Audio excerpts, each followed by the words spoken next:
নমস্কার। মে মাসের 18 তারিখ পরিবর্তন হতে চলেছে বিশেষ দুটি গ্রহ, সেটা হচ্ছে রাহু এবং কেতু।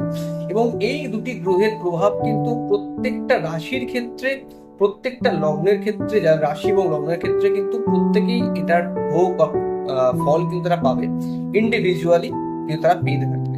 কিন্তু বিশেষ করে তিনটি রাশির কথা আমি আজকে বলতে চাই, ইম্পর্টেন্ট খুবই। সেটা হচ্ছে যে মকর রাশি, মীন রাশি এবং সিংহ রাশি।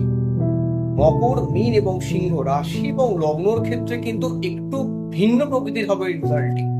সাধারণত যাদের মকর রাশি এবং যাদের মীন রাশি তাদের কিন্তু স্বাস্থ্য এবং সিংহ রাশিও, তিনটে রাশির ক্ষেত্রে কিন্তু হেলথ সংক্রান্ত বা স্বাস্থ্য সংক্রান্ত বিষয়ে কিন্তু বিশেষ সচেতন থাকার প্রয়োজন রয়েছে।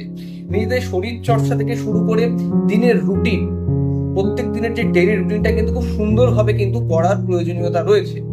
এবং এই তিনটে রাশির ক্ষেত্রে কিন্তু শত্রুতা বৃদ্ধি হওয়া, নিজেদের এই সময়টা কিন্তু চেনার একটি বিশেষ সময়। তাদের নিজেদের যে ভেতরে যে আত্মসত্তাটা, নিজেদেরকে চেনার, এটা কিন্তু একটি বিশেষ সময়। এই সময় কিন্তু শত্রুতা বৃদ্ধি হতে পারে, নানান ধরনের সমস্যা, নানা রকম শারীরিক অসুস্থতা কিন্তু দেখা দিতে পারে। ট্রিটমেন্ট অর্থাৎ রং ট্রিটমেন্ট হয়ে যাওয়ার সম্ভাবনা হতে পারে, অর্থাৎ ডায়াগনোসিস করতে পারবে না বা রোগটা সাধারণ ধরা পড়বে না, বা ধরা পড়লেও সেটা অনেক দেরি হবে। এই ধরনের সমস্যা কিন্তু ঘটতে পারে এবং কিছু বড় পরিবর্তন তাদের জীবনে কিন্তু ঘটতে পারে। তবে একটি বিশেষ ব্যাপার, সেটা হচ্ছে মকর রাশি বা মকর লগ্ন বা সিংহ লগ্নের ক্ষেত্রে আধ্যাত্মিকতার দিক থেকে কিন্তু দারুণ আমূল পরিবর্তন হবে।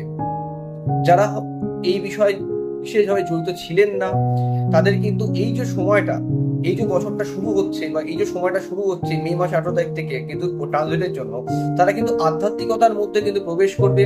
এবং প্রথমেই বললাম, তাদের আত্মচেতনা বা তাদের নিজেদের যে ইন্ডিভিজুয়ালি তাদের ভেতরের যে ক্ষমতা, তারা কিন্তু সেটা বুঝতে পারবে। অর্থাৎ এই তিনটি রাশি বা লগ্নের ক্ষেত্রে কিন্তু খুব বিশেষ সময় কিন্তু শুরু হতে চলেছে। সতর্ক থাকুন শুধুমাত্র স্বাস্থ্যের বিষয়, বাদ বাকি দিকটি কিন্তু অত্যন্ত ভালো যাবে। নমস্কার, ধন্যবাদ।